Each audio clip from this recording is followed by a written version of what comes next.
اللہم صلی علی محمد وعلی آل محمد۔ اگر فرض نماز کے بعد اجتماعی دعا سنت سے ثابت نہیں تو اس وقت ہمیں کیا کرنا چاہیے؟ کیا امام کے ساتھ ہاتھ اٹھا کر اپنی دعا مانگ سکتے ہیں؟ دیکھیں، کبھی کبھار فرض نماز کے بعد دعا کرنا اجتماعی وسیلہ اور توسل کے طور پر یہ تو درست ہے، اور اس کا تعلق صرف نماز کے ساتھ نہیں، نماز کے علاوہ بھی مختلف اوقات میں صحابہ کرام علیہم رضوان نے نبی صلی اللہ علیہ وآلہ وسلم سے دعا کروائی ہے۔ بڑی مشہور حدیث ہے بخاری اور مسلم میں کہ ایک دفعہ بارش نہیں ہو رہی تھی تو ایک صحابی جمعے کے خطبے کے دوران کھڑے ہوئے اور انہوں نے عرض کیا، اے اللہ کے رسول صلی اللہ علیہ وآلہ وسلم، اللہ کے حضور دعا کریں، ہماری زمینیں پیاسی ہیں اور جانور بھی خشک سالی کی وجہ سے بھوک کا شکار ہیں، اللہ کے حضور دعا کریں۔ تو آپ صلی اللہ علیہ وآلہ وسلم نے دعا فرمائی، اور صحابہ اکرام کہتے ہیں کہ ہم جاتے وقت دھوپ میں گئے تھے لیکن واپسی پہ تیز بارش ہوئی، اور اتنی بارش ہوئی کہ پورا ہفتہ بارش ہوتی رہی، حتیٰ کہ اگلے جمعے وہی شخص دوبارہ کھڑا ہوا اور اس نے کہا، یا رسول اللہ، ہمارے تو گھر ٹپکنا شروع ہو گئے، آپ دعا کریں کہ صرف ہماری زمینوں کے اوپر بارش ہو اور گھروں پہ بارش نہ ہو۔ تو آپ صلی اللہ علیہ وآلہ وسلم نے دعا فرمائی، بلکہ بخاری میں الفاظ ہیں، آپ علیہ السلام نے اپنی مبارک انگلی سے یوں بادلوں کو اشارہ کیا اور بادل جو ہیں وہ پھٹنا شروع ہو گئے، اور مدینے کے اطراف میں بارش ہو رہی تھی اور گھروں میں بارش نہیں ہو رہی تھی۔ اس طرح کئی مواقع کے اوپر نبی علیہ السلام سے دعا کروائی گئی۔ یہی وہ چیز ہے بخاری اور مسلم میں جس کی طرف اس مشہور حدیث میں اشارہ ہے جو صحیح بخاری میں 1010 نمبر حدیث ہے۔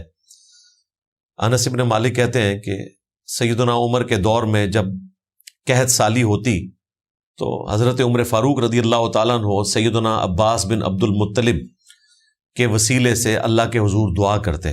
اسے کہتے ہیں صحیح وسیلہ شخصی، اور دعا کرتے ہوئے کہتے ہیں، انا کننا نتوسل الیک بنبینا صلی اللہ علیہ وآلہ وسلم، اے اللہ پہلے پہل ہم تیرے نبی صلی اللہ علیہ وآلہ وسلم کے وسیلے سے تیری طرف متوجہ ہوتے تھے، اور تو ان کی دعا کی برکت سے بارش نازل فرماتا تھا۔ اب ہم تیرے نبی کے چچا کو لے کر آئے ہیں صلی اللہ علیہ وآلہ وسلم ورضی اللہ عنہ، تو ان کی دعا کی برکت سے بارش نازل ہونا شروع ہو جاتی۔ اسے کہتے ہیں صحیح وسیلہ شخصی۔ تو اس قسم کی دعا کبھی کبھار کرانا یہ تو بالکل درست ہے۔ البتہ فرض نماز کے بعد اجتماعی دعا کو ایک پرماننٹلی دین کے حصے کے طور پر جاری کر دینا، تو اس میں ہمیں کہنے میں کوئی عار نہیں ہے، یہ دین میں ایک بدعت ہے جو داخل کی گئی ہے۔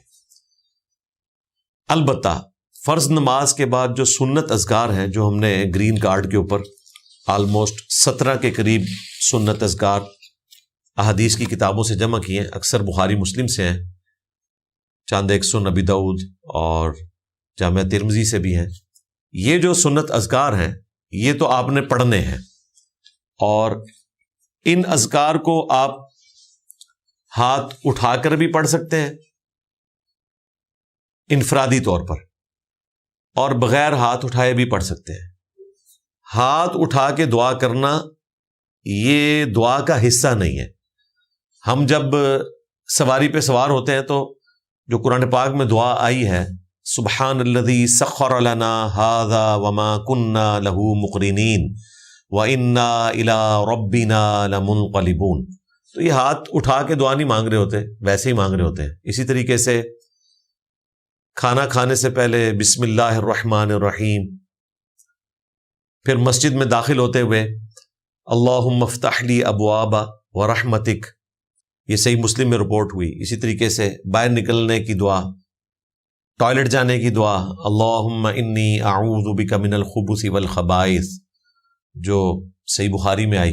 یہ ساری وہ دعائیں ہیں جو ہم بغیر ہاتھ اٹھائے کر رہے ہوتے ہیں، تو ہاتھ اٹھانا اس کا حصہ نہیں ہے، آپ زبانی دعائیں کریں۔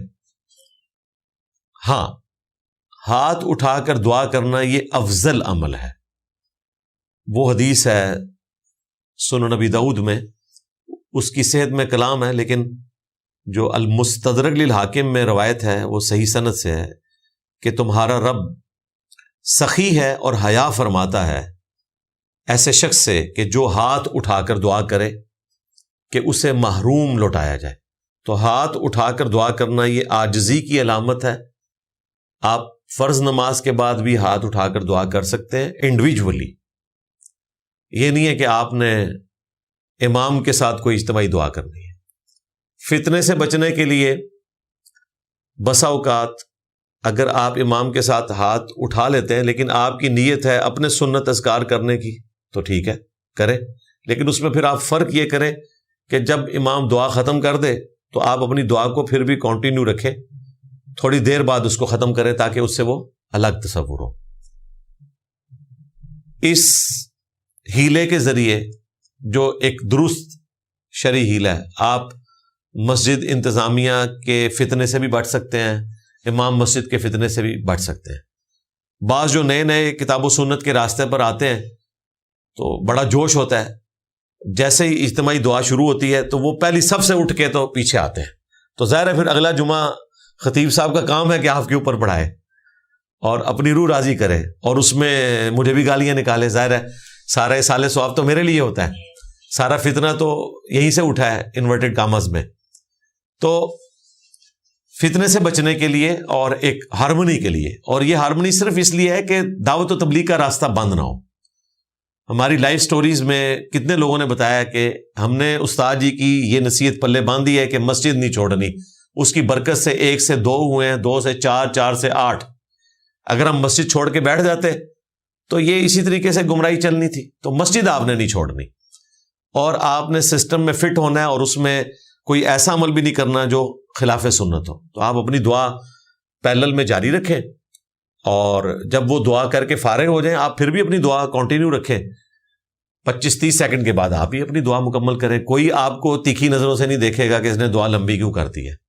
ہاں, دعا نہ کرنے پر, یا دعا سے پہلے اٹھ کے آنے پر, یا دعا کے درمیان اٹھ کر آنے پر, یا اسی طریقے سے جو بریلوی حضرات کلمہ پڑھنا شروع کر دیتے ہیں اس دوران ایک پروٹیسٹ کے طور پر اٹھنا, یہ فتنہ کھڑے کرنے والی بات ہے. آپ اپنے اذکار کریں, اور ہاتھ اٹھا کر بھی اذکار کرنا جنرل جو حدیث ہے حاکم کی جو میں نے بیان کی اس کے تحت بالکل درست ہے.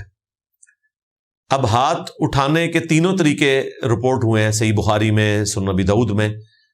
آپ سینے کی سیدھ میں بھی ہاتھوں کو اٹھا سکتے ہیں, کندھے کی سیدھ میں بھی اٹھا سکتے ہیں, چہرے کی سیدھ میں بھی اٹھا سکتے ہیں, اور اتنے اونچے بھی اٹھا سکتے ہیں کہ بغلوں کی سفیدی ظاہر ہو جائے. کیونکہ نبی علیہ السلام کا عمومی لباس جو ہے وہ کرتا اور تہمت تھا, یا چادر اور تہمت. اگر آپ نے کرتا نہ پہنا ہو, چادر لی بھی ہو جس طرح احرام کی حالت میں ہوتی ہے, یہ نبی علیہ السلام کا عمومی لباس بھی تھا. وہ ابو داؤد ترمذی میں آتا ہے نا کہ نبی علیہ السلام کو ایک صحابی نے اس حال میں دیکھا کہ 2 سبز چادریں آپ نے اوڑھی ہوئی تھیں, ایک تامت اور ایک اوپر چادر. وہ احرام نہیں, عام حالت میں بھی آپ علیہ السلام چادر اور تہمت استعمال کرتے تھے. جب آپ نے اوپر چادر لی ہوئی ہے اور آپ یوں ہاتھ بلند کریں گے تو یہ بغلوں کی سفیدی خود بخود ظاہر ہو جائے گی, کرتے میں تو ظاہر نہیں ہوتی. اچھا, ہاتھ یوں جوڑ کر دعا کرنا بھی درست ہے, الگ کر کے بھی درست ہے. اصل چیز یہ ہے کہ ہاتھ اٹھانا اور ان کی ہتھیلیوں کو قبلہ رخ رکھنے کی بجائے آسمان کے رخ کرنا. چہرہ تو آپ کا قبلہ رخ ہوگا دعا کے لیے, لیکن ہتھیلیاں جو ہیں وہ یوں کر کے رفع الیدین کی طرح قبلہ رخ نہیں ہوں گی, بلکہ دعا کا قبلہ آسمان ہے. تو آپ نے آسمان کی طرف نگاہیں تو نہیں اٹھانی, لیکن دعا میں اپنے ہاتھوں کی ہتھیلیاں آسمان کی طرف رکھنی ہے. یوں کر کے دعا کرنا, یوں ہاتھ بند کر کے چلے, دعا کے دوران اگر کوئی تھوڑی دیر کے لیے ایسی ایکٹیویٹی ہو جاتی ہے وہ ایک الگ بات ہے. ادروائز ہتھیلیاں آسمان کے رخ ہونی چاہیے, چاہے ایسے دعا کریں, چاہے یوں کریں, چاہے ایسے کریں. اور اس کے بعد چہرے پر ہاتھ پھیرنا یہ بھی سنت ہے. سنن ابی داؤد میں جو روایت ہے اس کی سند پہ کلام ہے, لیکن صحیح بخاری کی سند کے اوپر امام بخاری کی الگ سے ایک کتاب ہے الادب المفرد, جس میں آداب کے اوپر احادیث جمع کی گئی ہیں. اس میں یہ روایت موجود ہے کہ عبداللہ ابن زبیر اور عبداللہ ابن عمر رضی اللہ عنہما وہ دونوں حضرات دعا کے بعد اپنے چہرے پر ہاتھ پھیرا کرتے تھے. اس پہ عملی تواتر بھی ہے، اجماع امت بھی ہے. آج کل کے چند سلفی اسکالرز نے یہ فتنہ کھڑا کیا کہ جی چہرے پہ ہاتھ پھیرنا یہ بدعت ہے، ثابت نہیں ہے. حالانکہ حدیثیں موجود ہیں، ابو داؤد کے اندر ہے، اس کی صحت میں کلام ہے، لیکن ایک روایت آئی ہوئی ہے، اس کی کوئی نہ کوئی اصل تھی اور وہ اصل مل گئی. نہ ملتی تو چلے کوئی بات کر سکتا تھا. اور اس سے بڑی دلیل اجماع امت ہے. نسل در نسل مسلمانوں نے یہ ٹرانسفر کیا کہ وہ دعا کے بعد چہرے پہ ہاتھ پھیرتے ہیں. اس کے لیے تو حدیث ہونا بھی ضروری نہیں ہے، حدیث بھی مل گئی. الادب المفرد امام بخاری کی کتاب میں، اور اس کی سند بھی صحیح بخاری کی سند پہ ہے. اس کے باوجود لوگ ضد پہ اڑے ہوئے ہیں. مجھے مسجد نبوی شریف سے ایک بندے نے رابطہ کیا اور اس نے کہا کہ یہاں پہ ایک عرب اسکالر ہیں، وہ اس کو بدعت کہتے ہیں، اور جو آپ نے روایت الادب المفرد سے پیش کی ہے اس کے ایک راوی پہ وہ اعتراض کرتے ہیں. تو میں نے ان کو بتایا کہ بخاری میں تقریباً 1 درجن کے قریب روایتیں اسی راوی سے ہیں. وہ راوی صحیح بخاری میں تو روایت صحیح بیان کر رہا ہے، وہی راوی امام بخاری کی دوسری کتاب الادب المفرد میں آگے ضعیف کیسے ہو گیا، یا اس کی روایت قابل قبول کیوں نہیں ہے. خیر جب انہوں نے وہ پھکی دی تو وہ عالم صاحب پوچھتے ہیں کہ جی یہ آپ کو کس نے بتایا ہے، بجائے اس کے کہ بات کو مانتے ہیں. انہوں نے کہا جی وہ ادھر سے خبر آئی ہے جہاں سے پوری دنیا میں خبریں پہنچتی ہیں. یعنی دین تو مکے مدینے سے نکلا تھا، لیکن اب مکے مدینے والوں کو بھی اجمیوں نے بتانا ہے، اور اجمیوں نے ایسا بتایا کہ امام بخاری امام مسلم اجمی ہے. عرب کے چینل کے اوپر اذان اور اقامت کے وقفے میں حدیثیں بخاری مسلم کی بیان ہو رہی ہوتی ہیں. نہ امام بخاری عربی ہیں نہ امام مسلم. امام بخاری رشیا کے رہنے والے تھے، امام مسلم جو ہے وہ نیشا پور ایران کے رہنے والے تھے. آج بھی نیشا پور وہاں پہ علاقہ ہے. تو یہ دونوں بڑے امام یہ اجمی ہیں. باقی بھی امام ترمذی بھی افغانستان سے ہیں، امام ابو داؤد بھی افغانستان سے ہیں. تو میجورٹی لوگ یہ سارے اجمی ہیں جنہوں نے حدیث کی خدمت کی ہے. اور نبی الاسلام کا جو یوم النحر کا خطبہ بخاری مسلم میں قربانی والے دن، اس میں یہ الفاظ تھے کہ جو یہاں موجود ہیں وہ اس پیغام کو ان لوگوں تک پہنچا دیں جو یہاں موجود نہیں. بعض اوقات جن لوگوں تک بات پہنچائی جا رہی ہوتی ہے وہ زیادہ یاد رکھنے والے ہوتے ہیں بنسبت ان کے جو بات پہنچا رہے ہوتے ہیں. تو محدثین اس حدیث کو بیان کر کے کہتے تھے صدق رسول اللہ صلی اللہ علیہ وآلہ وسلم. رسول اللہ نے سچ فرمایا تھا کہ دین نازل تو عرب میں ہوا، لیکن جب اجمیوں کے پاس پہنچا تو اجمی زیادہ یاد رکھنے والے تھے. حدیث کی ساری کتابیں اجمیوں نے لکھی ہیں. ایسا آن کیا ہے. اور آج بھی آپ دیکھ لیں، یہ پچھلے آلموسٹ 3-4 مہینے سے جو ایران اور امریکہ کی جنگ کا سلسلہ شروع ہوا، اب تو وقتی طور پہ ایک امن کا وقفہ آ گیا، تو اس میں عرب ملکوں کا جو کردار تھا اس سے متنفر ہو کر کسی دنیا کے مسلمان نے اسلام کو برا نہیں کہا. الٹا اجمی مسلمانوں نے اسلام کو ایسا آن کیا کہ عربیوں کو فارغ کر دیا. وہ تو اللہ کا شکر ہے محمد بن سلمان کو سمجھ آئی، اور اس کے پیچھے اب UAE والوں کو بھی کوئی عقل کے ناخن لینے کا موقع ملے گا، امید ہے انشاءاللہ. کویت والے تو سمجھ گئے، قطر والے بھی سمجھ گئے. لیکن یہ ساری آر دلائی ہے اجمی مسلمانوں نے، جو ایران کے ساتھ کھڑے ہوئے اور انہوں نے کہا ہم اسلام کو آن کریں گے. یہ اسلام کوئی عربیوں کے لیے تو نہیں ہے. اور آج بھی دنیا میں 80% جو مسلمان ہیں وہ اجمی ہیں، ادر دین عرب، ان کو اجمی کہا جاتا ہے. 20% عربی ہیں، اور جیسے جیسے تعداد بڑھ رہی ہے تو اجمیوں کا پورشن بڑھتا چلا جا رہا ہے الحمدللہ. تو یہ فرض نماز کے بعد جو اذکار کا معاملہ ہے وہ آپ ہاتھ اٹھا کے بھی کر سکتے ہیں اور بغیر ہاتھ اٹھائے بھی. لیکن فتنے سے بچنے کے لیے جہاں اجتماعی دعائیں ہوتی ہیں تو آپ شامل ہوں، لیکن وہ شامل اس اعتبار سے کہ آپ انفرادی دعا کر رہے ہیں، تھوڑی دیر بعد اسے مکمل کریں.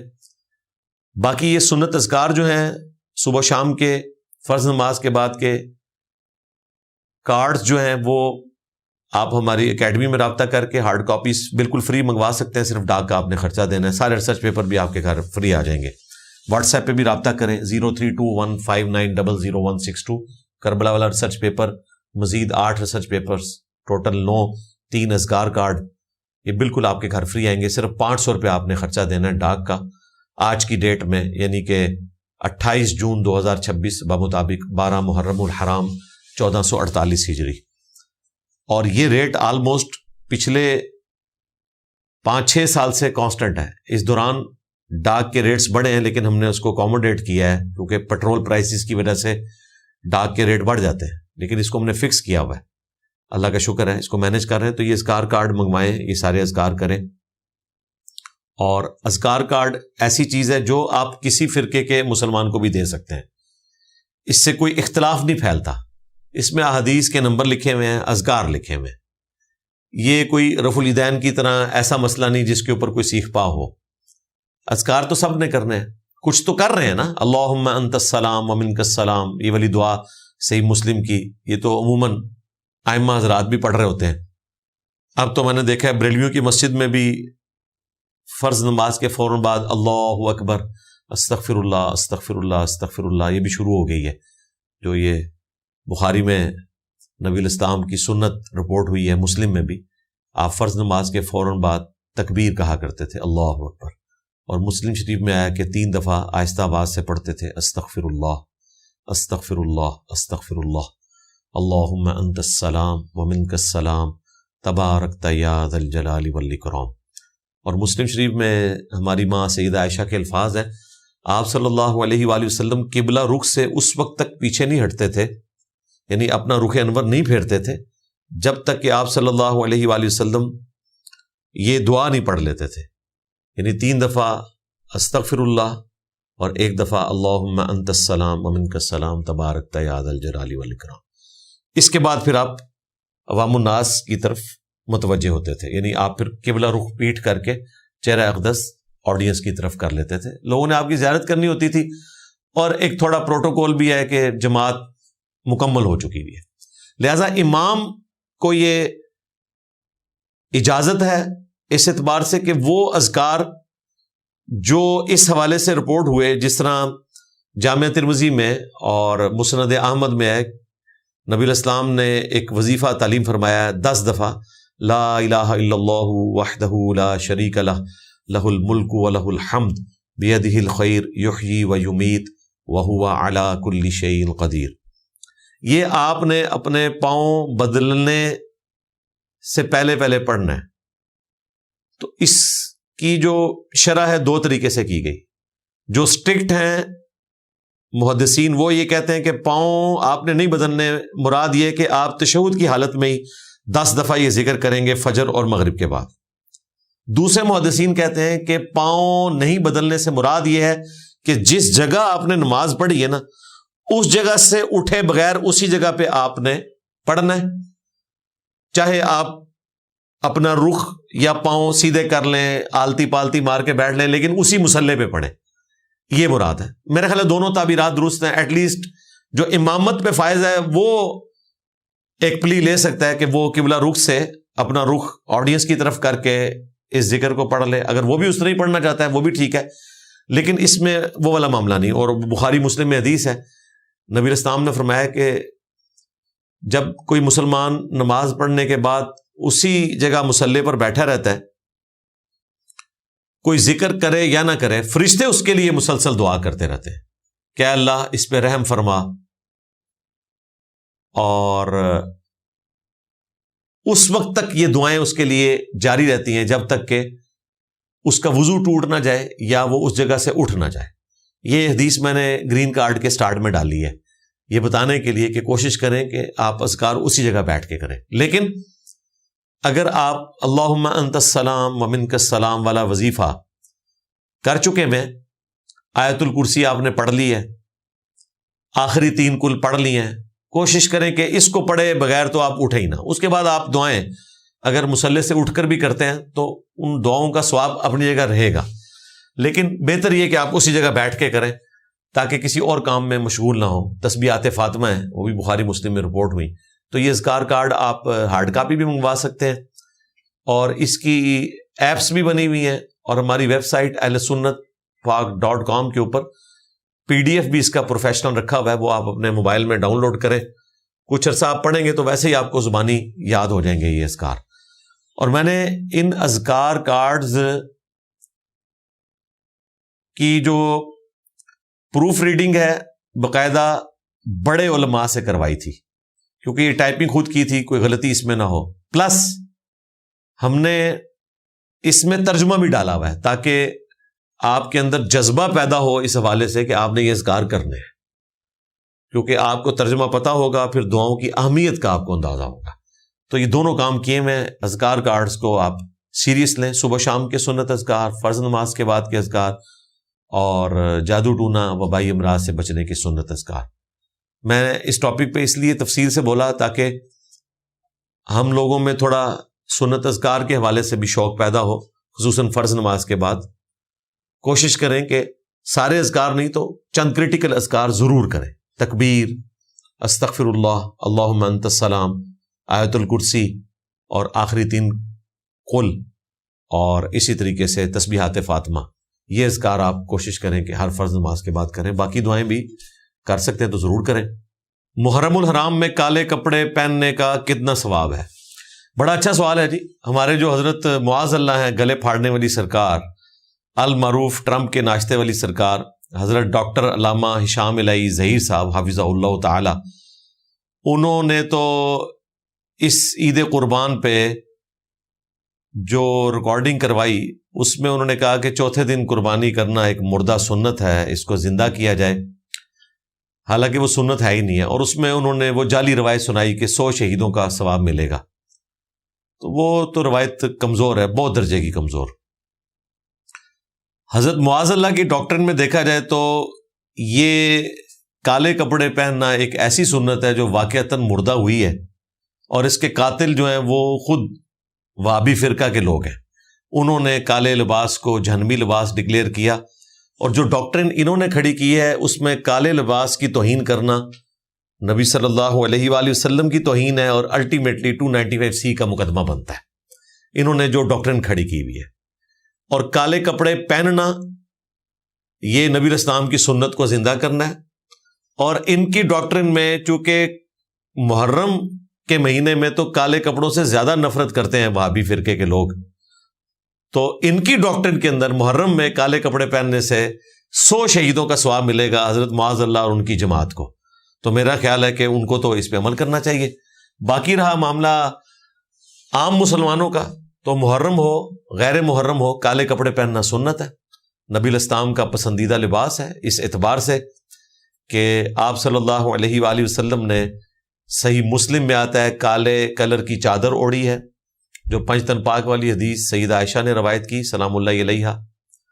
اس کے بعد صحیح مسلم شریف میں آتا ہے آپ صلی اللہ علیہ وآلہ وسلم کا جو جبہ مبارک تھا کہ سروانی طیالسی، وہ کالا تھا۔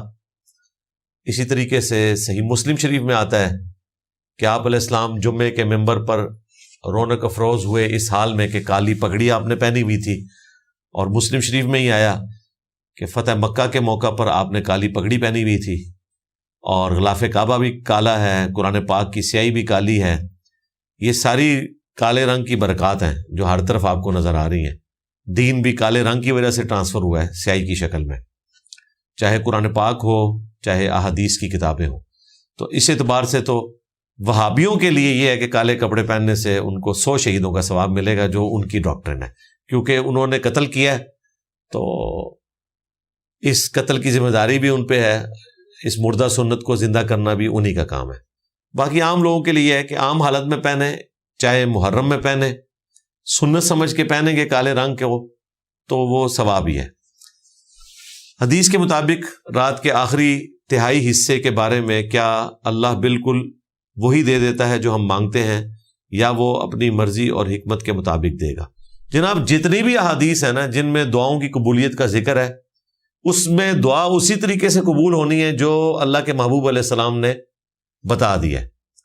وہ 3 موڈ ہیں جامعہ ترمذی میں اور مسند امام احمد میں، کہ یا تو جو مانگا وہ عطا کر دیا جائے گا، یا اس کے بدلے اللہ تعالیٰ کوئی مصیبت ٹال دے گا، یا بہتر نعم البدل دے دے گا، یا پھر وہ دعا قیامت کے دن کے لیے اسٹور کر دی جائے گی، اس کے اگینسٹ آپ کو نیکیاں ملیں گی۔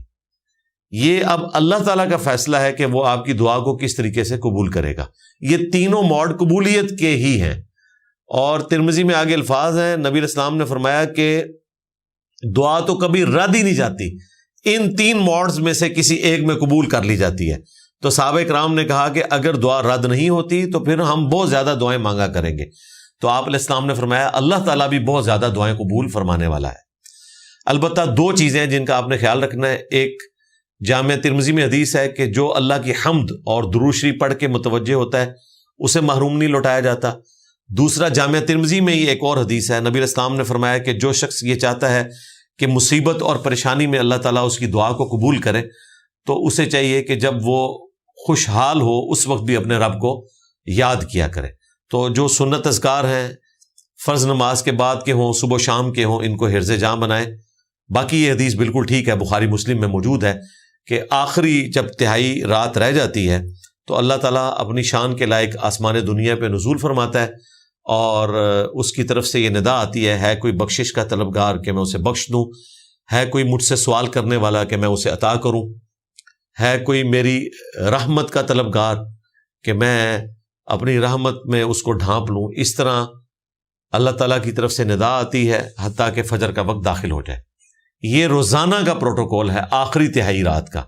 آخری تہائی رات سے مراد یہ ہے کہ غروب آفتاب سے لے کر، یعنی مغرب کا وقت داخل ہونے سے لے کر فجر کا وقت داخل ہونے تک جتنے گھنٹے بنتے ہیں ان کو آپ نے 3 پہ ڈیوائڈ کرنا ہے۔ اس میں جو آخری حصہ بنے گا، ظاہر ہے سردیوں میں راتیں لمبی ہوتی ہیں تو وہ پورشن آلموسٹ کوئی 3 گھنٹے کا بن جائے گا، گرمیوں میں اس سے کم بنے گا، وہ آخری تہائی رات ہے۔ اور ہر علاقے کا اپنا اعتبار ہوگا، یہ نہیں ہے کہ آپ نے سعودیہ کے مطابق چلنا ہے۔ یہ بھی لوگ پوچھ رہے ہوتے ہیں جی شب قدر سعودیہ کے مطابق ہوگی، اس کے مطابق ہوگی، وہ آپ نے اپنے علاقے کو فالو کرنا ہے۔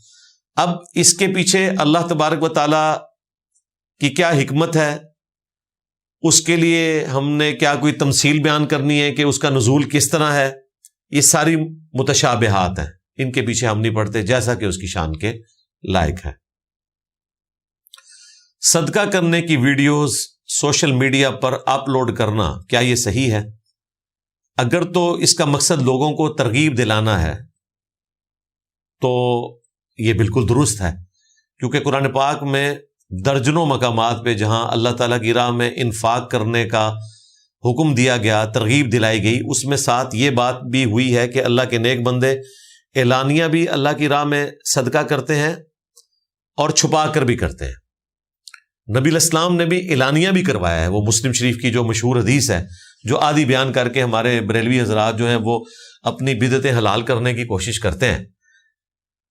پوری حدیث یوں ہے، مشکات میں بھی موجود ہے، صحیح مسلم کے ریفرنس سے، کہ چند نیو مسلمز آئے، آپ صلی اللہ علیہ وآلہ وسلم نے جب ان کی حالت دیکھی، کسی کے پاؤں میں جوتا نہیں ہے، کسی کے کپڑے بھی مکمل نہیں ہیں اور بھوک کی وجہ سے برا حال ہے، تو آپ علیہ السلام کو ان پہ بڑا ترس آیا۔ آپ علیہ السلام نے اسپیشلی مسجد میں ممبر لگوایا اور اس میں آپ نے انفاق فی سبیل اللہ کے اوپر ابھارا، یہاں تک فرمایا کہ اپنے اور جہنم کے درمیان اوٹ قائم کر لو، اگرچہ ایک کھجور ہی اللہ کی راہ میں صدقہ کر کے ایسا کر سکو۔ تو اس ترغیب دلانے کا رزلٹ یہ نکلا کہ ایک انصاری صحابی کھڑے ہوئے اور وہ اپنے گھر گئے، انہوں نے اپنے گھر کا اچھا خاصا سامان ایک بورے میں جمع کیا، پھر اس بورے کو گھسیٹتے ہوئے مسجد نبوی میں لے کر آئے، اور حدیث کے الفاظ ہیں کہ وہ اتنا وزنی تھا کہ اسے اٹھایا نہیں جا رہا تھا، وہ گھسیٹتا ہوا لا رہا تھا۔ مسجد نبوی کے صحن میں لا کے اس نے اپنا بورا رکھا، اس کو دیکھ کر ایک ایک کر کے اور لوگ اٹھے، ان کو بھی ترغیب ملی کہ یار یہ تو اتنا آسودہ حال بھی نہیں تھا، تب بھی یہ اتنا سامان لے آیا، تو ہمیں تو اللہ نے بہت کچھ دیا ہے۔ حتیٰ کہ مسجد نبوی میں ایک بہت بڑا ڈھیر لگ گیا سامان کا۔ صحابہ اکرام کہہ رہے ہیں کہ نبی علیہ السلام جب خطبہ دے رہے تھے تو آپ صلی اللہ علیہ وآلہ وسلم کا چہرہ مبارک پریشانی کے عالم کی وجہ سے، اس کے جو خد و خال ہیں آپ علیہ السلام کے چہرہ مبارک کے کچھ اور تھے، اور جب آپ نے یہ منظر دیکھا تو خوشی سے آپ کا چہرہ مبارک سورج اور سونے کی طرح چمکنا شروع ہو گیا۔ پھر آپ علیہ السلام نے اس موقع پہ فرمایا کہ جس نے اسلام میں اچھی سنت کو جاری کیا، جس طرح کہ اس انصاری نے کیا، اچھی بدعت کو نہیں، سنتن حسنتن الفاظ ہیں، سنتن سیئتن، اچھی سنت اور بری سنت، جس نے اسلام میں اچھی سنت کو جاری کیا تو اسے تو ثواب ملے گا، اس کو دیکھ کر جتنے لوگوں نے اس پہ عمل کیا ان تمام کا ثواب بھی اس انیشل بندے کو ملے گا جس نے اس سنت کا آغاز کیا، اور ان کے بھی اپنے ثواب میں کوئی کمی نہیں آئے گی۔ یہ نہیں ہے کہ ان کا ثواب اس کو ہی مل جائے گا اور وہ فارغ ہو جائیں گے، نہیں، ان کو اپنا ملے گا لیکن اس کو اجتماعی ملے گا۔ اور جس نے اسلام میں برے طریقے کو جاری کیا، برائی کا وبال اس پر ہوگا، اور جتنے لوگ اس برائی پہ چلیں گے ان سب کا کمبائنڈ وبال بھی اس پہ ہوگا، اور ان کے اپنے وبال میں بھی کمی نہیں آئے گی کہ جی ہم تو عالم کے پیچھے تھے تو عالم پکڑا جائے گا، ہمیں اللہ تعالیٰ معاف کر دے گا، نہیں، آپ پہ بھی وبال ہوگا اگر آپ نے قرآن و سنت کی تحقیق کے بغیر کسی شخص کے غلط فتوے کو مان لیا۔ اور آج کل تو تحقیق کا بھی کوئی مسئلہ نہیں ہے، اسی زمانے میں آپ کو اور لوگ بتا رہے ہوں گے کہ بھائی یہ کہانی کروا رہا ہے، بچ جائیں اس سے، اصل بات یہ ہے قرآن و سنت میں لکھی ہوئی۔ آپ یہ بھی نہیں کہہ سکتے کہ مجھے تحقیق کرنا مشکل ہو گیا تھا، تحقیق آپ کے موبائل میں زبردستی پہنچ جائے گی یہ بتاتے ہوئے کہ بھائی آپ غلط راستے کے اوپر ہیں۔ تو اس مسلم شریف کی حدیث سے پتہ چلا کہ اسلام میں اچھے طریقے جاری کرنا یہ ثواب کا کام ہے۔ جس طرح امام بخاری نے صحیح بخاری لکھی، امام مسلم نے صحیح مسلم لکھی، احادیث وہی تھی لیکن جو کریمنگ کے ذریعے زبانی ریکارڈ چل رہا تھا اس کو ریٹن فارم میں لے کر آئے، تو اسلام میں ایک اچھا طریقہ جاری کر دیا۔ اسی طریقے سے مسجد میں نمازوں کے ٹائم فکس کرنا یہ ایک اسلام میں اچھا طریقہ ہے۔ الیکٹرانک کاؤنٹر اسلام میں ایک اچھا طریقہ ہے۔ ہوائی جہاز پہ حج اور عمرے کے لیے جانا اسلام میں اچھا طریقہ ہے۔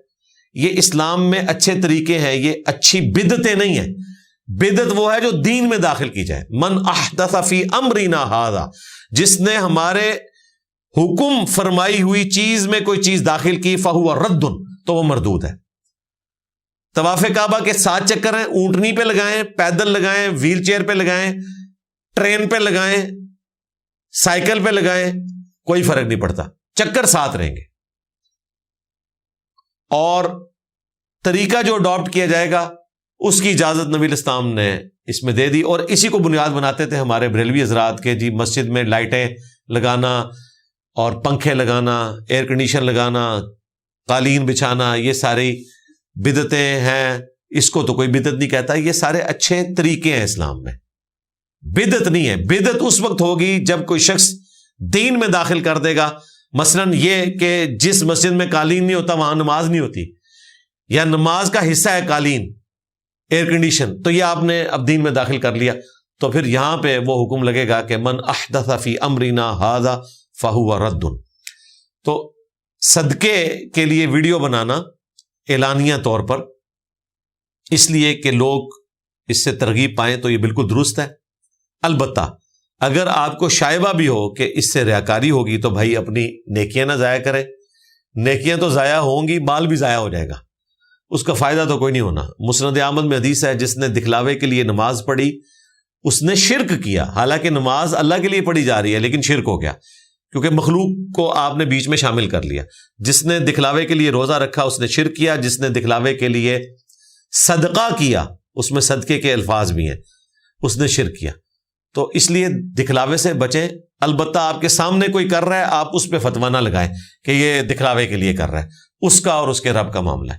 لیکن کچھ چیزیں ایسی ہیں کہ وہ واقعتاً دکھلاوے میں آ جاتی ہیں۔ مثلا اگر کسی شخص نے مسجد میں کوئی کنسٹرکشن کا کام کروایا ہے اور اب وہ ڈیمانڈ کر رہا ہے مسجد کمیٹی سے کہ مسجد میں میرے نام کی تختی لگائی جائے کہ جی یہ وضو خانہ میں نے بنوایا ہے یا قالین میں نے صدقہ کیا ہے، تو یہ جو آپ حرکت کر رہے ہیں اس سے تو یقیناً آپ یہ چاہ رہے ہیں کہ ریاکاری کریں۔ ہاں ایک دفعہ اناؤنسمنٹ ہوگی کہ جی فلاں صاحب نے یہ کروایا، بات ختم ہوگی، لیکن اس کو تختی بنا کے لگانا وہاں پہ، تو یہ پھر ہم بڑی مشکل سے ہی حسن ظن اپنا قائم رکھ سکتے ہیں۔ باقی اللہ تعالیٰ نے جس کو اس حوالے سے کوئی توفیق دی ہے اور اللہ تعالیٰ نے اس کا نام تاریخ میں زندہ رکھا ہے، وہ ایک الگ بات۔ جس طرح سیدنا عثمان کے بارے میں ہم کہتے ہیں، جامعہ ترمذی میں، سنن نسائی میں موجود ہے کہ 3 موقعوں پہ انہوں نے جنت کمائی۔ ایک دفعہ مسجد نبوی کی توسیع کے لیے زمین لے کر وقف کی، دوسری دفعہ میٹھے پانی کا کنواں مسلمانوں کے لیے وقف کیا خرید کے، اور تیسری دفعہ غزوہ تبوک کے موقع پر 1000 دینار دیے اور 700 اونٹ لدے ہوئے، اور تینوں مواقع پر نبی الاسلام نے ان کو جنت کی بشارت دی۔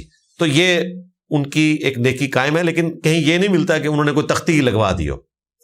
ایک اشارتاً چیز ملتی ہے صحیح بخاری میں کہ سیدنا سعد ابن عبادہ سفر پہ تھے، خزرج کے سردار، پیچھے سے ان کی والدہ فوت ہو گئی، واپس آئے، کہا یا رسول اللہ میری ماں میری غیر موجودگی میں فوت ہو گئی، تو مجھے ظاہر ہے اس چیز کا غم ہے، میں چاہتا ہوں کہ ان کی طرف سے کوئی ایسا عمل کروں کہ مرنے کے بعد ان کو اس کا ثواب پہنچے، تو میں ایک پانی کا کنواں کھدوا کے وقف کرنا چاہتا ہوں۔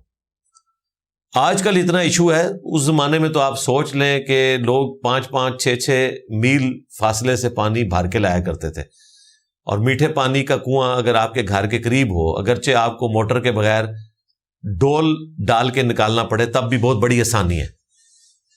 تو انہوں نے کہا کہ میں میٹھے پانی کا کنواں جو ہے وقف کرنا چاہتا ہوں۔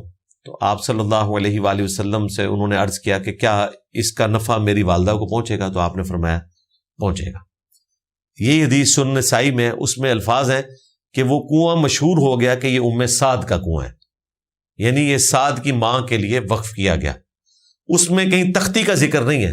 تو اس طرح ہو سکتا ہے کہ وہ مشہور ہو جائے کوئی چیز، وہ خود سے ہو جائے، جس طرح ہماری بھی کئی چیزیں مشہور ہوتی ہیں کہ جی مسجد میں یہ بورنگ فلاں شخص نے کروائی تھی، کہیں اس کی نیم پلیٹ نہیں لگی ہوتی لیکن لوگوں کو پتا ہوتا ہے، اور اس طریقے سے مشہوری ہو جاتی ہے۔ تو اس میں ریاکاری نہیں ہے۔ بعض ایسے ذہنی مریض ہوتے ہیں کہ وہ اس چیز میں ٹینشن لینا شروع کر دیتے ہیں کہ جناب اب میری تو نیکی ضائع کر دی لوگوں نے ذکر کر کے، وہ دوسرے طرف ایکسٹریم پہ چلے جاتے ہیں، جس کو ہمارے استاد ڈاکٹر اسرار صاحب کہتے تھے تقوی کا اعضا۔ تو وہ بھی آپ نے ذہن میں رکھنا ہے۔ صحیح مسلم میں حدیث ہے، ایک صحابی نے کہا یا رسول اللہ صلی اللہ علیہ وآلہ وسلم، بعض اوقات ہم کوئی ایسا نیکی کا عمل کرتے ہیں کہ ہماری خواہش نہیں ہوتی کہ لوگ ہماری تعریف کریں، اس کے باوجود لوگ ہماری تعریف کرتے ہیں اور ہمیں اچھی بھی لگتی ہے، ظاہر ہے تعریف کس کو بری لگے گی۔ تو کیا یہ ریاکاری ہے؟ تو آپ علیہ السلام نے فرمایا کہ یہ ریاکاری نہیں ہے، بلکہ دنیا میں اللہ تعالیٰ کی طرف سے اپنے نیک بندے کے لیے انعام ہے۔ ٹھیک ہے، جس طرح سیدنا عثمان کے لیے رضی اللہ تعالیٰ عنہ میں یہ انعام سمجھتا ہوں کہ آج تک ان کا ذکر خیر اس حوالے سے کیا جاتا ہے کہ انہوں نے 3 دفعہ اپنے مال کے ذریعے، اور یہ 3 تو ڈکلیئرڈ دفعہ ہے نا بڑی، اس کے علاوہ بھی کئی مواقع پہ انہوں نے جنت کمائی ہے۔ بلکہ ابھی تو سعودی حکومت نے ان کے نام کا باقاعدہ اکاؤنٹ کھولا ہوا ہے، جس میں وہ ان کا جو باغ تھا یا اسی طریقے سے باقی جگہ سے جو کمائی آتی ہے، جہاں پہ انہوں نے کچھ اب ہوٹل بنائے ہوئے ہیں، اس کی کمائی بھی اس میں ڈالتے ہیں، وہ حجاج کے اوپر خرچ کرتے ہیں، تو ان کا نام زندہ ہو گیا۔ تو یہ دنیا میں اللہ تعالیٰ نے ان کو انعام دیا ہوا ہے، لیکن اس کے لیے تگ و دو کرنا کہ جی اپنے نام کو میں نے زندہ رکھنا ہے، یہ کر دوں وہ کر دوں، یہ چیز غلط ہے۔ تو اس میں آپ نے فرق یاد رکھنا ہے۔ اگر کسی کی تعریف ہو رہی ہے نا کسی کام پہ، تو وہ بھی ٹینشن نہ لینا شروع کرتے ہیں۔ لوگ تعریف کرتے ہیں، ظاہر ہے مجھے تو اس تکلیف سے گزرنا پڑتا ہے، اور مجھے پتا ہے کہ مجھے خوشی ضرور ہوتی ہے اس حوالے سے کہ دعوت کا کام پھیل رہا ہے، اپنی ذات کے حوالے سے نہیں ہوتا کہ جی جناب کوئی مشہوری مل گئی، اور کتنی مشہوری ملنی ہے۔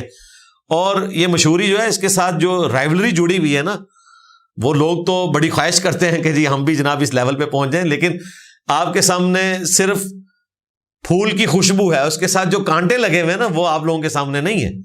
اس لیے یہ اللہ تعالیٰ کسی کو ہمت دے تو وہ اپنے معاملات لے کر چل سکتا ہے۔ ریاکاری سے بہرحال بچنا چاہیے، لیکن ریاکاری کا فتویٰ لگانے سے بھی بچنا چاہیے۔ کسی بندے کے بارے میں آپ نہیں کہہ سکتے کہ یہ دکھلاوے کے لیے کر رہا ہے، اپنے لیے کہہ سکتے ہیں، یا کسی اپنے قریبی کو سمجھانے کے لیے علیحدگی میں کہہ سکتے ہیں کہ بھئی دیکھ لیجئے گا مجھے یوں لگ رہا ہے، بس ختم۔ اس کی عادت بنانا کہ لوگوں کے اوپر فتوے لگانا اور اپنے ذاتی کردار میں انتہائی برا ہونا، یہ بعض لوگوں کو ویسے ہی نفسیاتی کوئی بیماریاں لگی ہوئی ہوتی ہیں، تو اس چکر میں آپ نے نہیں پڑھنا۔ مسلمان اور مؤمن میں کیا فرق ہے؟ میرا خیال ہے اس میں ہم اپنے استاد پیر نصیر الدین نصیر صاحب رحمہ اللہ تعالی کا قول نقل کر دیتے ہیں.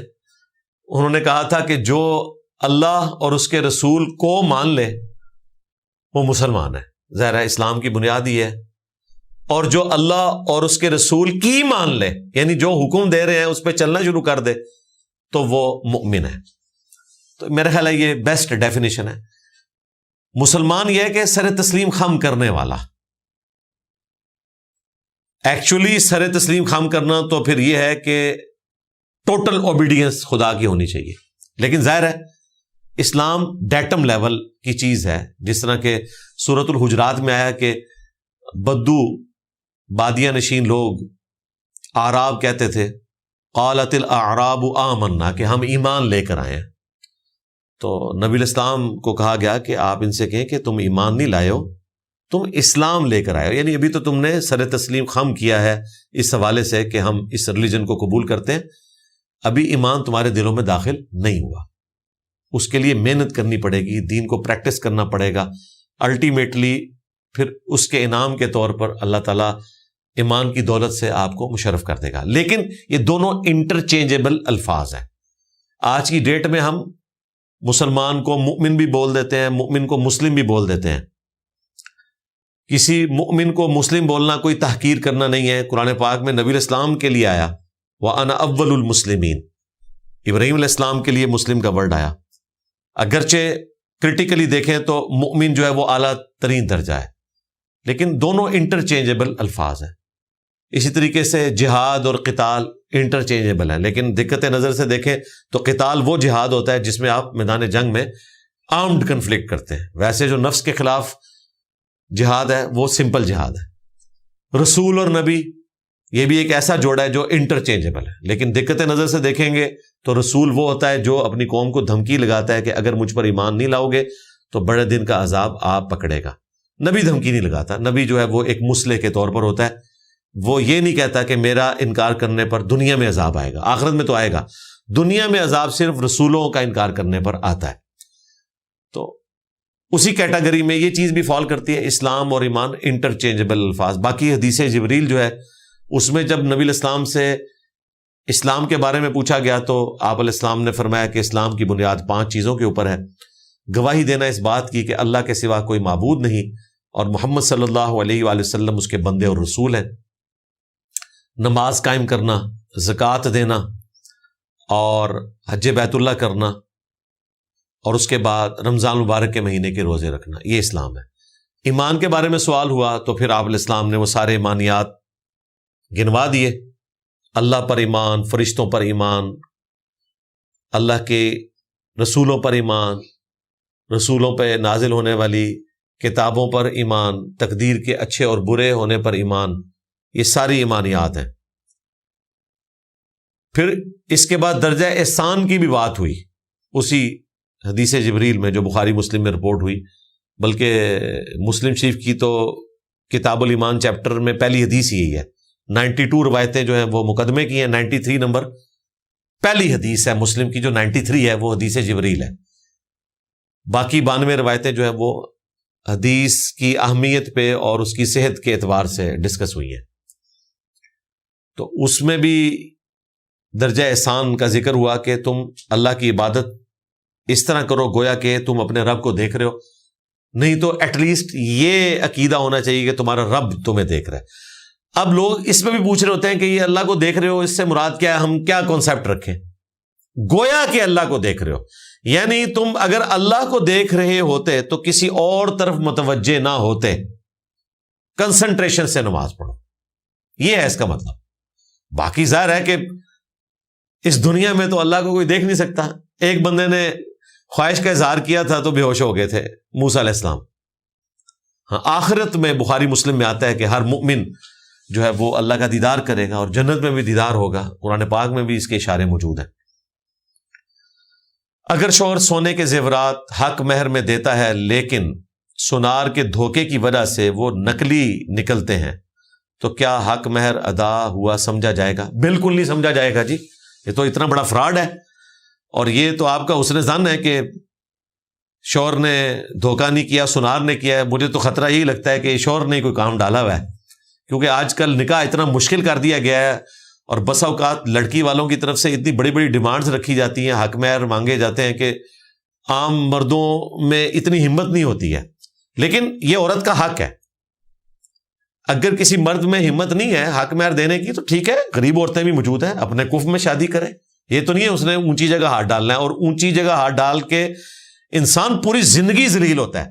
یہ تو ایک فیکٹر ہے. اس کے بعد جب آپ نے رشتہ داریاں نبھانی ہیں تو آپ کی تنخواہ کا، آپ کی کمائی کا اچھا خاصا حصہ رشتہ داریاں نبھانے پہ ہی لگے گا. لیکن بہتر یہی ہے کہ اپنے کفر میں شادی کریں، جو نبی اسلام نے آپ کو ترغیب دلائی ہے ہم پلہ لوگوں میں، تاکہ آپ جتنی پرواز کر سکتے ہیں نا اسی لیول پہ ہی آپ اپنے گھونسلوں کو مینٹین کریں. ہاں ادروائز آپ کے لیے عذاب کھڑا ہو جائے گا. تو یہ کوئی حق مہر ادا نہیں ہوا جی، دھوکہ شوہر کے ساتھ ہوا، اس کے پیچھے کوئی بھی ریزن تھی.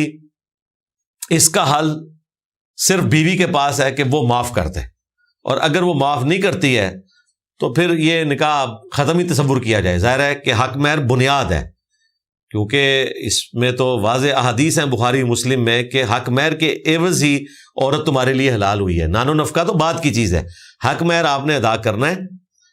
حق مہر عورت اپنی مرضی سے چاہے تو معاف کر سکتی ہے، اور اس کے لیے یہ بھی ضروری نہیں ہے کہ جی حق مہر جو ہے وہ لازماً کم ہونا چاہیے. قرآن پاک میں تو آیا ہے کہ علیحدگی کی صورت میں اگر تم نے سونے کا ڈھیر بھی دیا ہوا تھا حق مہر کے طور پر تو اس کو واپس نہیں لوگے، کیونکہ تم اس سے نفع اٹھا چکے ہو اس عورت سے. تو یہ حق مہر جی آپ کو ادا کرنا ہوگا، اور اس کو اگر معاف کروانا ہے تو وہ بیوی معاف کر سکتی ہے، اور اگر نہیں معاف کرتی ہے تو پھر ظاہر ہے کہ یہ نکاح تو شیر افضل مروتی ہو گیا. ٹھیک ہو گیا جی. کیا گناہوں سے بچنا بھی نیکی ہے؟ بالکل، گناہوں سے بچنا ایک الگ سے نیکی ہے، اس میں کوئی شک نہیں ہے. ٹیکنیکلی بھی دیکھا جائے تو جب کوئی شخص گناہ سے بچ رہا ہوتا ہے تو بیسیکلی وہ اللہ تعالیٰ کے خوف اور ڈر کی وجہ سے بچ رہا ہوتا ہے، اس اعتبار سے بھی نیکی ہے. دوسرا، گناہ سے بچنا بیسیکلی آپ اپنے آپ کو دین کی ایک جو obligation ہے اس پہ عمل پیرا کر رہے ہوتے ہیں. مثلا فرض نماز چھوڑنا گناہ کبیرہ ہے، اس سے بچنا کیا ہے؟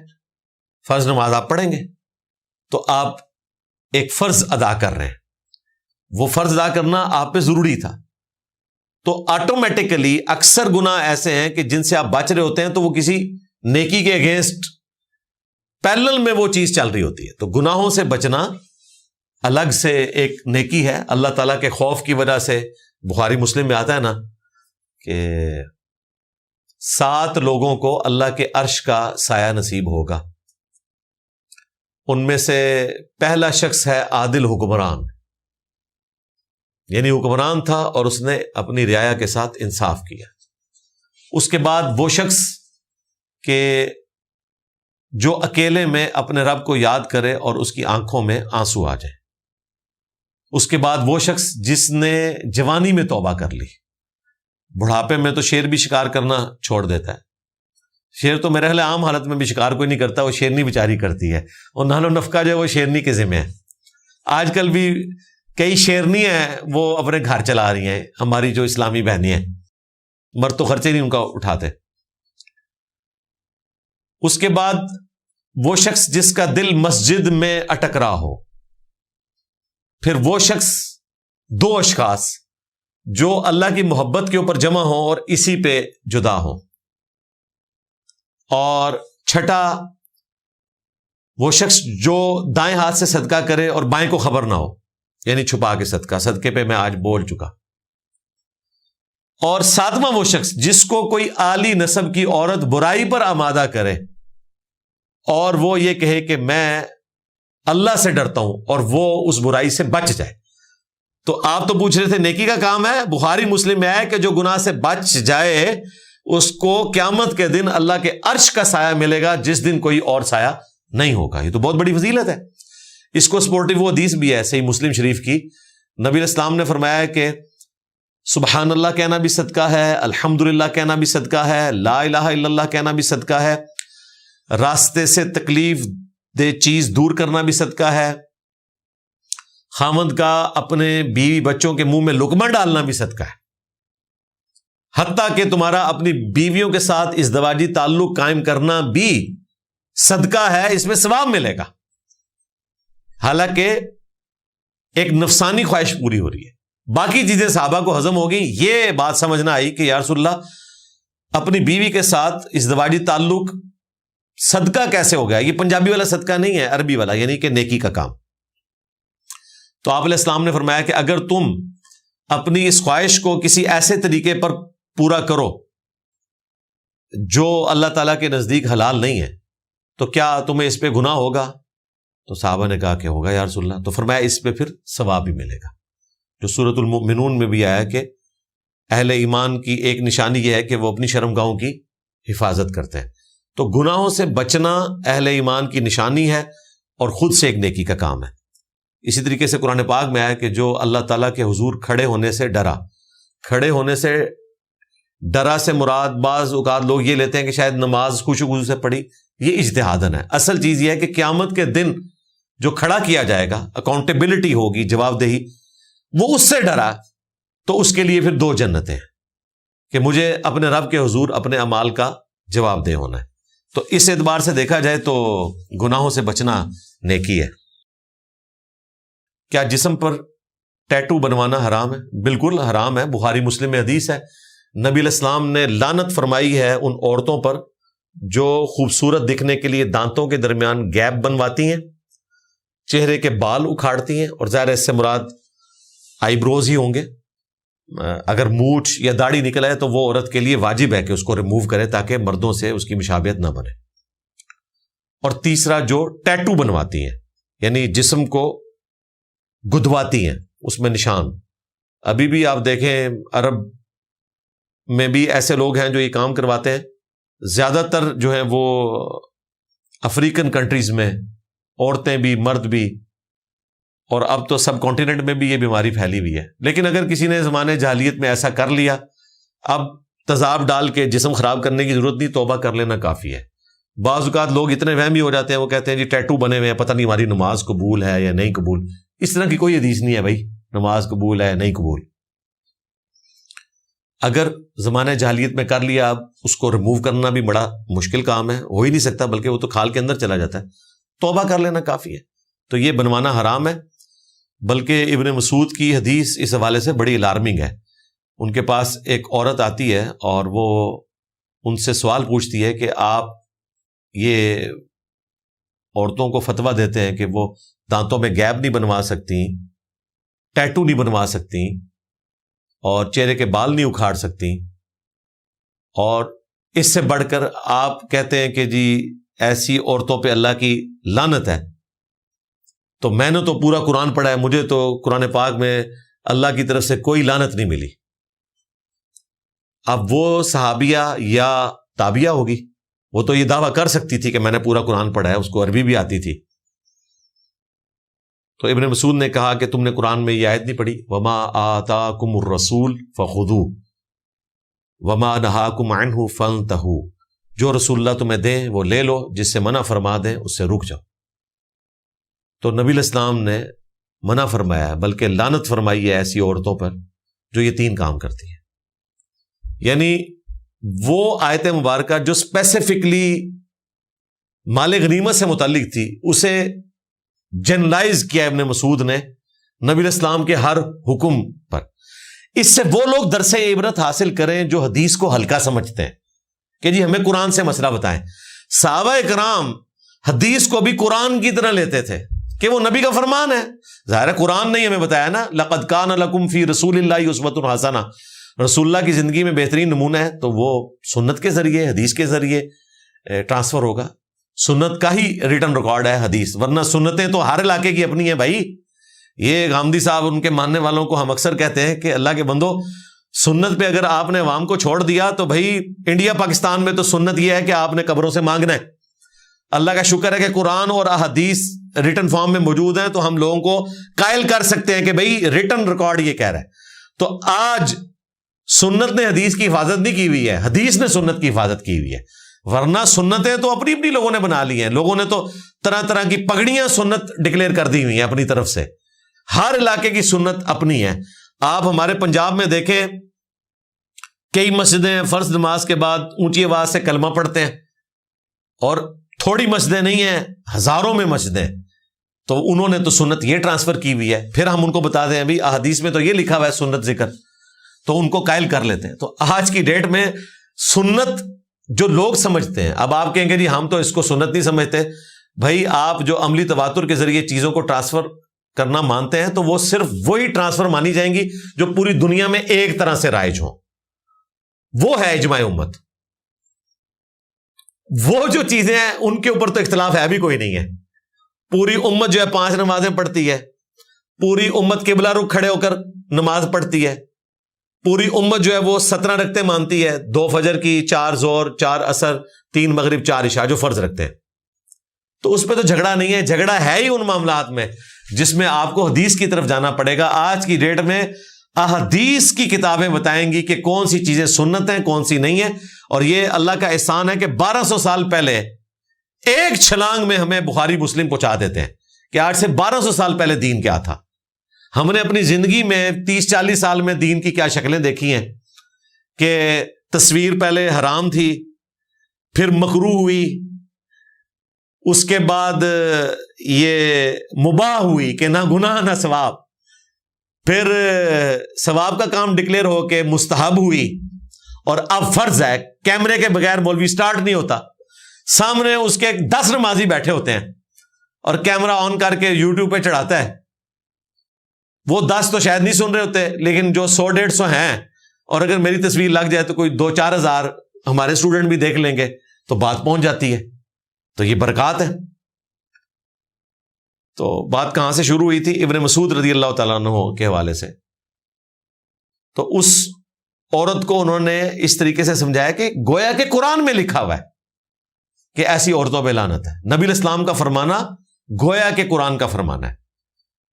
من یطیع الرسول فقد اطاع اللہ, جس نے رسول کی اطاعت کی اس نے اللہ کی اطاعت کی. اچھا, اس میں بھی بعض منکرین حدیث انہوں نے نئی پک چھوڑی ہے کہ جی رسول کی اطاعت جو ہے وہ پولیٹیکل لیڈر کے طور پر ذکر ہوئی ہے.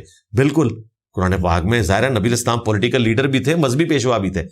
مجھے بتائیں, اگر رسول کو پولیٹیکل لیڈر کے طور پر فالو کرنا فرض ہے تو یہ چھوٹی چیز ہے. مذہبی احکام میں اس کو فالو کرنا بڑی چیز ہے.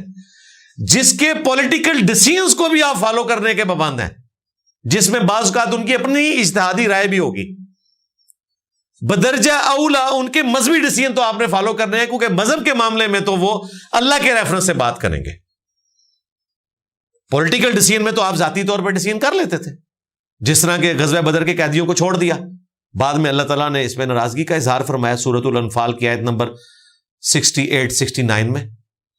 لیکن جو دین کے حوالے سے ڈیسیژن ہوتے تھے وہ اسپیسیفکلی اللہ تعالیٰ کی طرف سے ہوتے تھے, اور جہاں نہیں ہوتے تھے نبی اسلام بتا دیتے تھے کہ بھائی یہ میری ذاتی رائے ہے, میرا مشورہ ہے, تمہاری مرضی ہے, قبول کر لو نہ قبول کرو. اور جو آبلیگیٹری ہوتا تھا وہ پھر ماننا ہوتا تھا. اچھا, اس عورت نے پھر ابن مسعود سے کہا کہ یہ باتیں آپ کی ٹھیک ہیں, لیکن ہم نے تو سنا ہے آپ کی بیوی یہ سارے کام کرتی ہے جو آپ لوگوں کی عورتوں کو منع کرتے ہیں. یعنی آپ کا ایک کٹا ہوا کلپ کسی کلپ کاٹو مولوی نے اپلوڈ کر دیا تھا اس زمانے کے, اور ہم تک پہنچا ہے, تو آپ بتائیں کیا کریں. تو انہوں نے کہا کہ اندر جا کے میری بیوی کو دیکھ لو. وہ گئی, شرمندہ ہو کے باہر نکلی, جس طرح کہ ہمارے یہاں پہ سارے مولوی شرمندہ ہوتے ہیں جب پورا کلپ میرا باہر آتا ہے تو. اور لیکن وہ عورت اچھی تھی, اس نے مان لیا کہ میری غلطی تھی. ہمارے مولوی نہیں مانتے. پھر ابن مسعود نے ایک جملہ بولا کہ اگر یہ رسول اللہ کی نافرمانی کر رہی ہوتی تو پھر ابن مسعود کی بیوی نہ ہوتی. یہ سب سے بڑی امتحان والی بات ہے ہماری بیویوں کے لیے کہ شکر کرے کہ ہم ابن مسعود کی سنت پہ نہیں عمل کر رہے. یہ میں جنرل ساری عورتوں کے لیے اور ان کے ہسبینڈ کے پوائنٹ آف ویو سے بات کر رہا ہوں.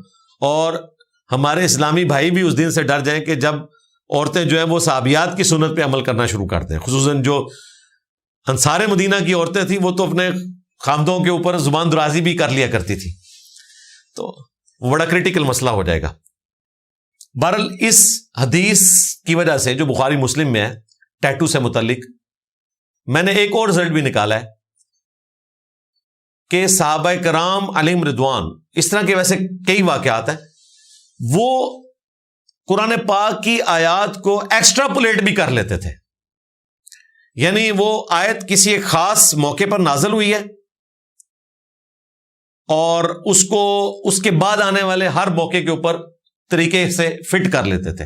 اس لیے آپ کو ملتا ہے کہ یہ آیت فلاں موقع پہ نازل ہوئی، دوسرا صحابی کہتا ہے یہ آیت فلاں موقع پہ نازل ہوئی، حالانکہ بعض اوقات کسی موقع پہ وہ آیت نہیں نازل ہوئی ہوتی. وہ موقع سے مراد کہتے ہیں کہ اللہ نے ہمیں پہلے ہی بتا دیا تھا کہ اگر موقع آئے تو یہ آیت آپ نے استعمال کرنی ہے. وہ ان معنوں میں کہہ رہے ہوتے ہیں، یہ ذہن میں رکھیے گا. اور اسی سنت پہ ہم عمل کرتے ہیں. وَلَا تُلْقُوا بِأَيْدِيكُمْ إِلَى التَّهْلُكَةِ، اپنے ہاتھوں سے اپنے آپ کو ہلاک مت کرو. یہ بھی اسپیسیفکلی مال سے متعلق تھا کہ جو لوگ اللہ کی راہ میں مال خرچ نہیں کرتے، گویا کہ اپنے ہاتھوں سے اپنے آپ کو ہلاک کر رہے ہیں. اس مال کے ذریعے تو آخرت کمانی چاہیے تھی، لیکن لوگ خرچ نہ کر کے، زکوٰۃ نہ دے کر، اللہ کا حق ادا نہ کر کے اپنے آپ کو ہلاکت میں ڈال رہے ہیں. قرآن میں کانٹیکسٹ یہ ہے سورۃ البقرہ میں. اچھا، لیکن اپنے معنی کے پوائنٹ آف ویو سے اجتہاد کیا جائے تو ہر وہ چیز جو آپ کو ہلاکت میں ڈال دے اس پہ یہ آیت فٹ ہوگی. کوئی شخص خودکشی کرتا ہے تو اس کو ہم یہی آیت سنائیں گے، وَلَا تُلْقُوا بِأَيْدِيكُمْ إِلَى التَّهْلُكَةِ، اپنے ہاتھوں سے اپنے آپ کو ہلاک مت کرو. کوئی شخص شراب نوشی کرتا ہے اس کو بھی یہی سنائیں گے. سگریٹ نوشی کرتا ہے، کوئی اور نشہ کرتا ہے، اپنی جان کو نقصان پہنچاتا ہے، اس کو بھی یہی سنائیں گے. شوگر کے مریض کو بھی سنائیں گے جو چائے کے کپ میں 3 چمچ ڈال کے پیتا ہے. عام آدمی 1 پیتا ہے، وہ 3 ڈال کے پیتا ہے. اسی طریقے سے بلڈ پریشر کے مریض کو بھی بتائیں گے کہ اللہ کے بندے، تو نے کھیرے کے اوپر بھی نمک ڈالا ہوا ہے، پیاز پہ بھی نمک ڈالا ہوا ہے، پھر سالن آتا ہے اس میں بھی نمک ڈالتا ہے، انار پہ بھی نمک ڈالتا ہے، اور پھر کہتا ہے کہ جی وہ مجھے یاد آ گیا میری وائف کی دادی ماں فوت ہو گئی ہیں، اللہ تعالیٰ ان کی مغفرت کرے. تو وہ کینسر سروائیور تھی اور کینسر سے لڑی، 70+ ہو کے فوت ہوئی وہ. تو ان کو ڈاکٹر نے کہا کہ اماں جی نمک جڑا نا کاٹ استعمال کریا کرو. تو انہوں نے کہا کہ پتر میں نمک تو اتنا استعمال ہی کوئی نہیں کر دی. ہاں کھیرے آ گئے تھے، اینا جا پا لیا. انار وہ کھاتی تھی کیونکہ جس کی بھی کیمو تھراپی ہوتی ہے ان کو انار ڈاکٹر ریکمینڈ کرتے ہیں، اس طرح پا لیا. انہوں نے کہا اماں جی تسی ہن بکا تے نہیں مارنی، اتنا ہی ڈالنا ہوتا ہے، تو گولی بھی اینی جی ہوتی ہے جیڑی اثر کرتی ہے. اچھا یہ ٹیکنیکل بات ہے کہ گولی بھی اتنی سی ہوتی ہے جو اثر کرتی ہے. تو نمک اتنا سا جو ہے وہ یہ نہیں ہے کہ آپ نے پوری پلیٹ کھانی ہے نمک کی تو وہ اثر کرے. وہ اتنا سا نمک بلڈ پریشر کے مریض کے لیے بڑی چیز ہے. اس لیے وَلَا تُلْقُوا بِأَيْدِيكُمْ إِلَى التَّهْلُكَةِ، اپنے آپ کو اپنے ہاتھوں سے ہلاک مت کرو. تو احتیاط کریں، اپنی صحت کی حفاظت کریں. صحیح بخاری میں حدیث ہے، 2 چیزیں ایسی ہیں جس کے بارے میں اکثریت غافل ہے. نمبر 1 صحت، اور نمبر 2 فراغت. یقین کریں یہ جو بخاری کی حدیث ہے نا، میں نے کئی سالوں سے اس کو حرز جاں بنایا ہوا ہے. صحت اور فراغت یہ 2 ایسی چیزیں ہیں کہ اللہ کی ایسی نعمتیں ہیں جو کسی کو میسر ہیں صحیح معنوں میں. تو اس کو آپ اویل کیا کریں. آپ کو صحت ملی ہے، آپ اچھے طریقے سے دین کو پریکٹس کر سکتے ہیں. فراغت ملی ہوئی ہے تو اپنا ٹائم اللہ کی راہ میں لگا سکتے ہیں. تو اللہ کی نعمتوں پر شکر ادا کریں. بیٹھ کر نوافل ادا کرنے کا سنت طریقہ بتا دیں. بیٹھ کر نوافل ہوں، فرائض ہوں، ایک ہی طریقہ ہے. پہلے تو یہ کلیئر کر لیں، نفل کا کوئی علیحدہ طریقہ نہیں ہے سوائے ایک ایکسیپشن کے. بخاری مسلم میں حدیث ہے، نبی علیہ السلام جب سفر پر ہوتے تو فرض نماز سواری سے اتر کر زمین پر ادا کرتے تھے قبلہ رخ اہتمام کر کے، اور جو نفلی نماز ہے وہ سواری پر ہی ادا کر لیتے تھے. اور اس میں الفاظ ہیں ابن عمر کے کہ آپ علیہ السلام اس چیز کی پرواہ بھی نہیں کرتے تھے کہ سواری قبلہ رخ جا رہی ہے یا کسی اور طرف. یعنی نفلی عبادت کے لیے استقبال قبلہ بھی شرط نہیں ہے، لیکن یہ صرف اس کے لیے جو سواری پر سوار ہو. عام حالت میں نہیں ہے کہ آپ جس طرح مرضی منہ کر کے نفل پڑھ لیں.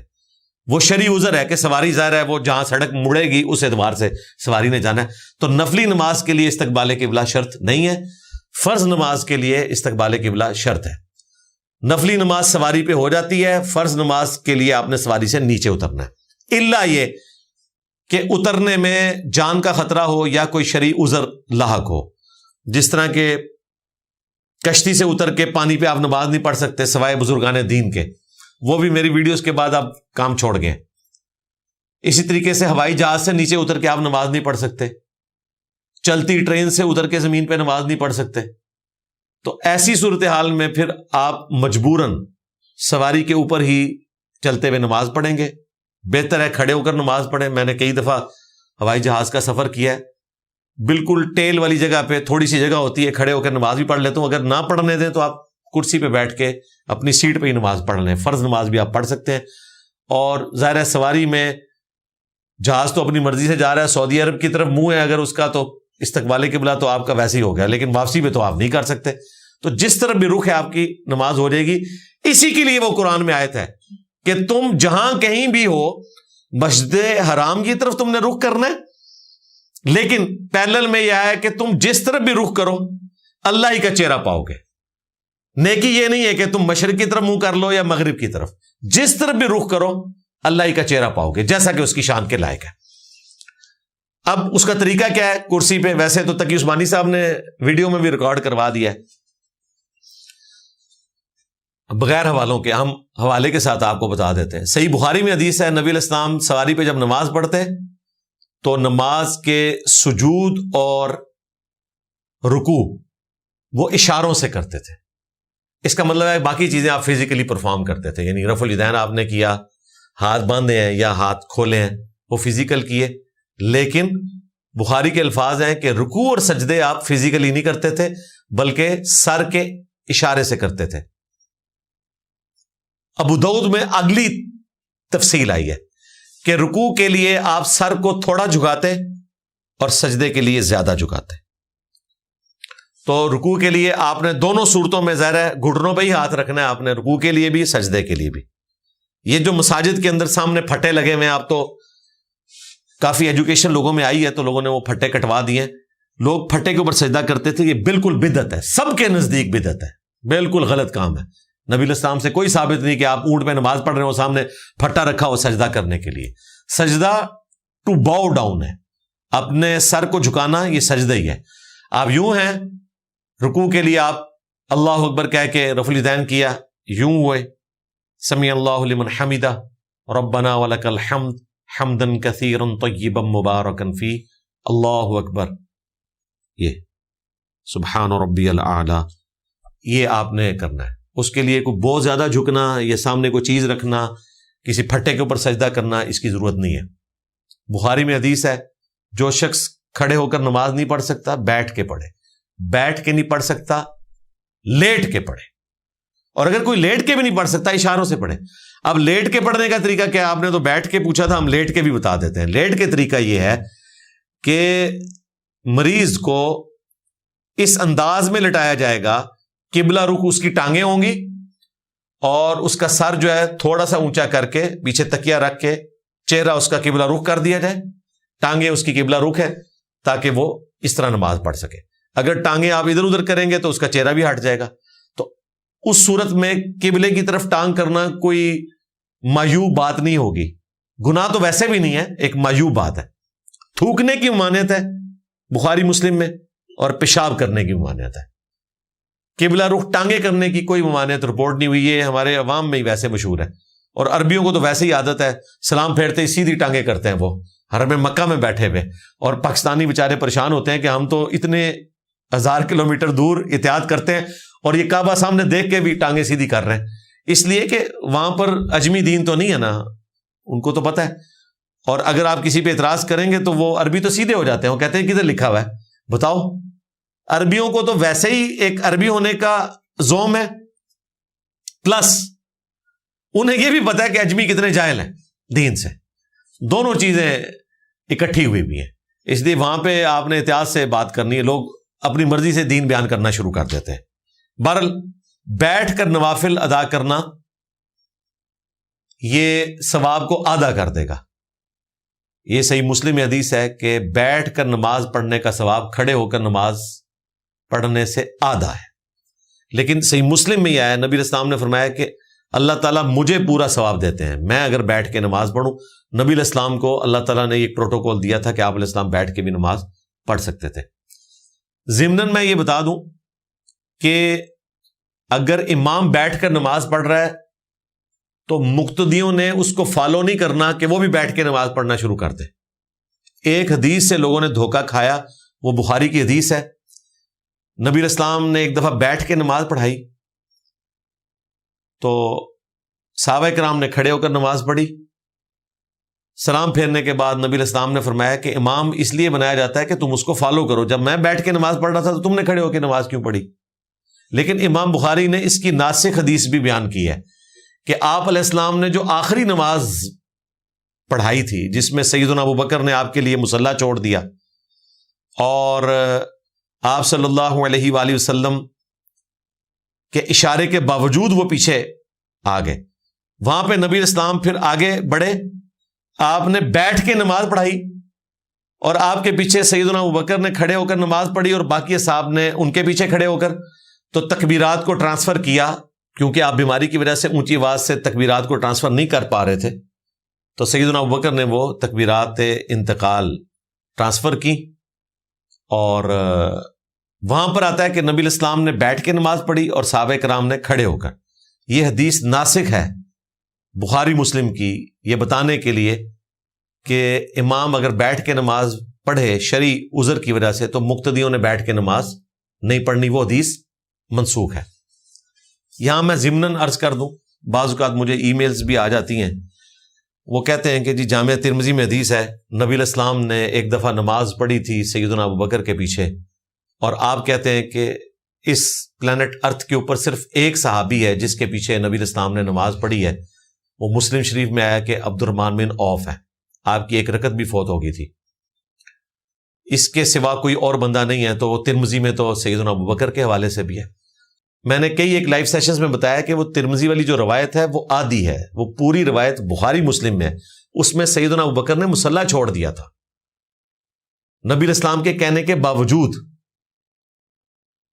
اور بعد میں جب نبی علیہ السلام نے پوچھا تو بخاری مسلم کے الفاظ ہیں، حضرت ابوبکر نے کہا کہ ابو قحافہ کے بیٹے کی کیا مجال کہ اللہ کے نبی آئیں اور وہ مصلی پر کھڑا رہے. مجھے بتائیں جو شخص نبی علیہ السلام کے سامنے اپنی عاجزی کا اظہار اس حوالے سے کرے کہ میں تو مصلی پہ کھڑا ہی نہیں ہو سکتا آپ کی موجودگی میں، اس کے بارے میں اگر امام ترمذی نے روایت لی ہے کہ انہوں نے امامت کی اور نبی السلام نے پیچھے نماز پڑھی، تو اس کا مطلب ہے کہ امام ترمذی نے جو روایت نقل کی ہے وہ ادھوری روایت ہے. یہی وجہ ہے کہ ہمارے استاد شیخ زبیر لیزئی صاحب کا بھی یہی موقف تھا کہ عبد الرحمن بن عوف کے سوا کسی اور کے پیچھے کبھی نبی السلام نے نماز نہیں پڑھی. اس کا یہ مطلب نہیں کہ نماز ہو نہیں سکتی، ہو سکتی ہے. ایک افضل شخص اپنے سے کم افضل شخص کے پیچھے نماز پڑھ سکتا ہے، لیکن صحیح روایت وہی ہے جو مسلم شریف میں ہے. ترمذی والی روایت صحیح ہے لیکن ادھوری ہے، پوری روایت بخاری مسلم میں. اس کو سپورٹو امام ابن ماجہ کا وہ چیپٹر بنانا ہے کہ ایک نبی کا امتی کے پیچھے نماز پڑھنا. امام ابن ماجہ اس چیپٹر میں صرف عبد الرحمن بن عوف والی روایت لے کے آئے ہیں مسلم شریف کی، حالانکہ اسی کے ساتھ والے چیپٹر میں وہ حضرت ابوبکر والی روایت بھی لے کے آئے ہیں، لیکن اس روایت کو انہوں نے اس چیپٹر میں نہیں ڈالا اور انہوں نے روایت وہی نقل کی ہے جو بخاری نے نقل کی ہے. لہٰذا یہ صرف ہمارے استاد شیخ زبیر لیزئی صاحب کا موقف نہیں تھا، امام ابن ماجہ کا موقف تھا، اور امام ابن ماجہ کو کوٹ کیا ہے شیخ زبیر صاحب نے اس ٹاپک کے حوالے سے. لہٰذا اس کو کوئی گستاخی نہ سمجھے. سیدنا ابوبکر کی فضیلت کے لیے اور کافی ساری چیزیں موجود ہیں، ان کو اس فضیلت کے پوائنٹ آف ویو سے جان بوجھ کے فٹ کرنا اور عبد الرحمن بن عوف سے لے کر ان کو داخل کرنے کی کوشش کرنا.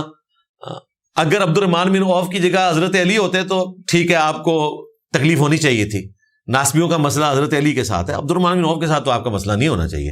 عبد الرحمن بن عوف تو وہ ہیں کہ جنہوں نے سیدنا علی کو خلیفہ نہیں بنایا، حضرت عثمان کو بنایا. تو وہ تو آپ جو 6 رکنی کمیٹی میں نیوٹرل بندہ بچا تھا وہ وہی تھا، ان کے ہی ایک ووٹ کی وجہ سے وہ بنے، ادروائز دونوں طرف ووٹنگ برابر تھی. تو عبد الرحمن بن عوف سے تو آپ کو مسئلہ نہیں ہونا چاہیے. مولا علی سے ہوتا ہے تو ہو، اس لیے مہربانی کریں، ہمارے لیے تو سارے برابر ہیں. ہم تو عبد الرحمن بن عوف کی فضیلت مولا علی کو بھی دینے کے لیے تیار نہیں ہے، حضرت ابوبکر کو بھی دینے کے لیے تیار نہیں ہے. جو جس کی فضیلت ہے وہ رہنے دیں، مہربانی کریں.